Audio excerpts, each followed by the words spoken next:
Good morning student. आज हम computer programming के बारे में बताते हैं। यहाँ पर कंप्यूटर प्रौद्योगिकी एवं प्रोग्रामिंग का है। यहाँ पर 11th के अंदर सबसे पहले हम कोई ऑप्शनल सब्जेक्ट के रूप में कंप्यूटर पर लेते हैं। कंप्यूटर विषय के अंदर यहाँ सबसे पहले इसके अंदर सी प्रोग्रामिंग लैंग्वेज को बताया गया है और उसके बाद फिर यहाँ पर माई एसक्यूएल या एसक्यूएल के अंदर डाटाबेस को बताया गया है। तो सबसे पहले यहाँ लेक्चर 1 में सी प्रोग्रामिंग के बारे में बताते हैं कि सी प्रोग्रामिंग क्या है। सी प्रोग्रामिंग भाषा की खोज 1972 के अंदर एक डेनिश ऋषि वैज्ञानिक थे। उन्होंने इसकी खोज AT&T बेल लैबोरेटरी के अंदर की। इस भाषा को BCPL basic combined programming language and B भाषा से विकसित किया गया।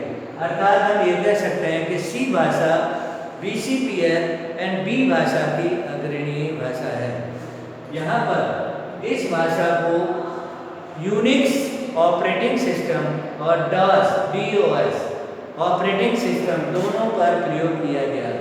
यहाँ पर यूनिक्स ऑपरेटिंग सिस्टम एक मल्टी यूजर ऑपरेटिंग सिस्टम होता है, जबकि DOS डिस्क ऑपरेटिंग सिस्टम यह एक सिंगल यूजर ऑपरेटिंग सिस्टम होता है। यहाँ पर हम बात करते हैं कि ऑपरेटिंग सिस्टम क्या है।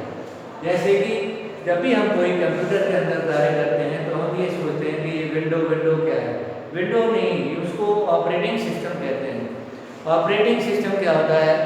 कंप्यूटर में ऐसा ऑपरेटिंग सिस्टम जो कंप्यूटर में समस्त क्रियाओं को संचालित करने के साथ साथ उन्हें कंट्रोल करने का कार्य करता है।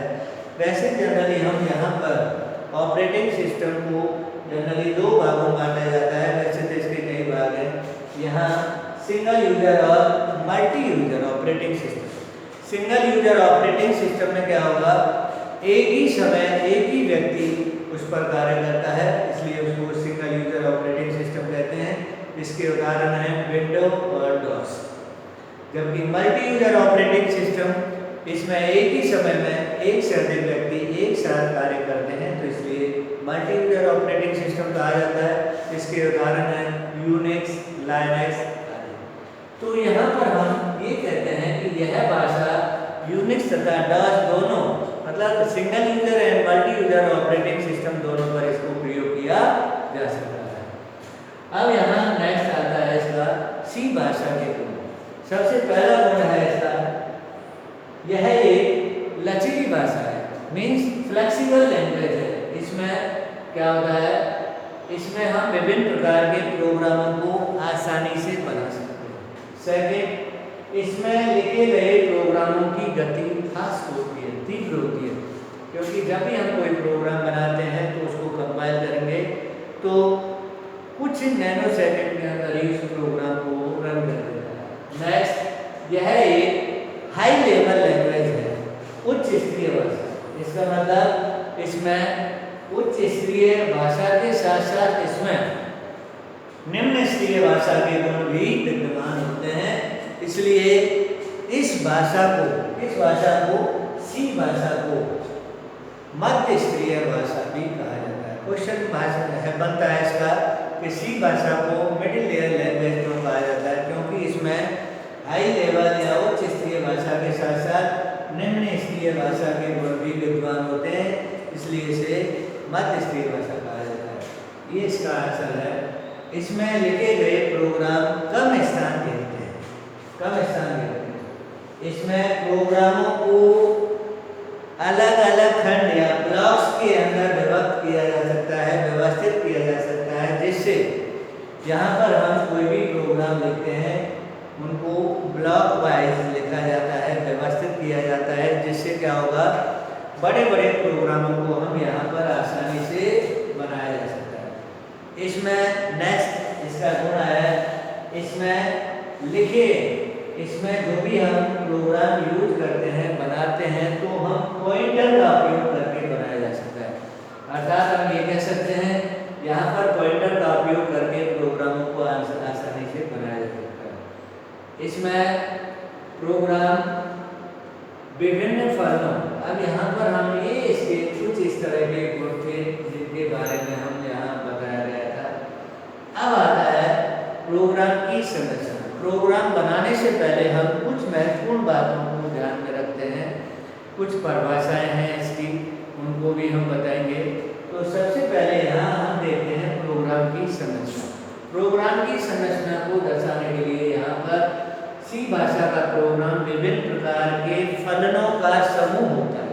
फलन मीन्स फंक्शन, और प्रत्येक फलन या फंक्शन स्टेटमेंट का समूह होता है। स्टेटमेंट या वाक्य यहाँ जो कि एक विशेष प्रकार के कार्य करने के लिए यूज किए जाते हैं। यहाँ पर कंपाइलर मैन फंक्शन को प्रोग्राम में सबसे पहले कॉल करता है। इसलिए हम कह सकते हैं जब भी हम कोई सी भाषा का प्रोग्राम बनाते हैं तो वहाँ पर सबसे पहले उस प्रोग्राम में एक मैन फंक्शन का होना अनिवार्य होता है, क्योंकि जो कंपाइलर होता है, भाषा अनुवादक होता है या लैंग्वेज ट्रांसलेटर होता है, वह प्रोग्राम में मैन फंक्शन को ही कॉल करता है।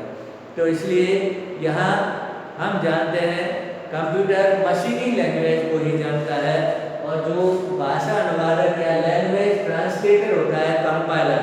वैसे तो हम जानते हैं 3 प्रकार के लैंग्वेज ट्रांसलेटर होते हैं, कंपाइलर, इंटरप्रेटर और असेंबलर।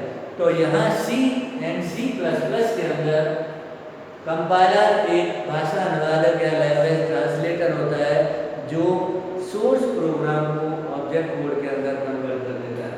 यहाँ पर जब भी हम प्रोग्राम बनाते हैं तो प्रोग्राम की संरचना में सबसे पहले प्री प्रोसेसर या हेडर फाइल का यूज करते हैं, जो कि हम बताएंगे। उसके बाद ग्लोबल वेरिएबल को डिक्लेयर करते हैं। इसके बाद मैन फंक्शन को घोषित करते हैं। उसके बाद कर्ली ब्रैकेट ओपन को घोषित करते हैं। इसके बाद हम फंक्शन के अंदर कार्य करेंगे। उसके अंदर फिर लोकल वेरिएबल को यूज में लेते हैं। फिर हम नेक्स्ट आएगा सिंगल या कंपाउंड स्टेटमेंट को यूज में लेते हैं। इसके बाद कर्ली ब्रैकेट के रूप। यदि बहुत बड़ा प्रोग्राम है तो अदर फंक्शन का उपयोग करते हैं।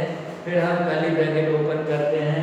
उसके बाद फंक्शन के साथ लोकल वेरिएबल या आर्गुमेंट को डिक्लेयर करते जाते हैं। तो इस तरीके से जिस तरह की हमारी रिक्वायरमेंट होती है सी लैंग्वेज के अंदर, हम उस तरीके के वेरिएबल या स्टेटमेंट का उपयोग करते हैं।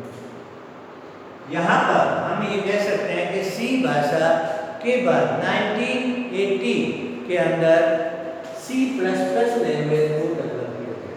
उसमें क्या होता है, इस भाषा में जो बनाए गए प्रोग्राम हैं उनसे भी और फास्ट कार्य करते हैं और कम स्थान भी लेते हैं। तो इस तरीके से यहाँ पर जब भी हम कोई सी भाषा के प्रोग्राम बनाते हैं तो प्रोग्राम बनाने के लिए हम अपने कंप्यूटर के अंदर सबसे पहले इस लैंग्वेज को लोड करते हैं। लोड करने के बाद ही उस सी भाषा के अंदर जो भी इसके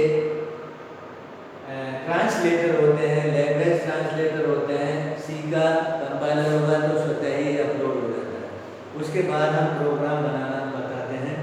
तो इसके लिए यहाँ पर सबसे पहले कुछ परिभाषाएं हैं, कुछ इसके हैं, जैसे वेरिएबल क्या है, चर।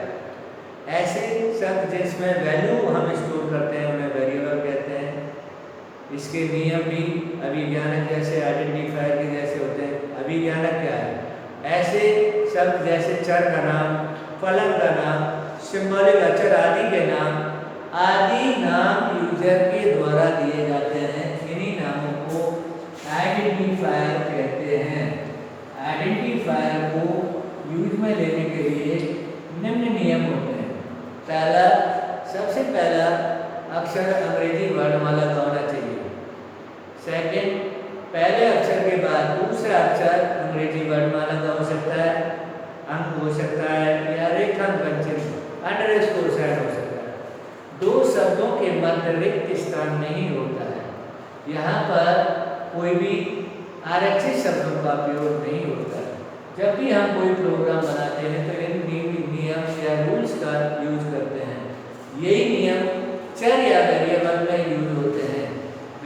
भी अक्षर क्या होते हैं, ऐसे शब्द जिनमें वैल्यू या मान स्टोर किया जाता है उन्हें चर कहा जाता है। यहाँ पर भी कोई नियम लागू होते हैं। तो इस तरीके से जब भी हम कोई सी भाषा के अंदर प्रोग्राम बनाएंगे, क्योंकि यह एक मिडिल लेयर लैंग्वेज होती है, तो इस तरीके से हम यहाँ पर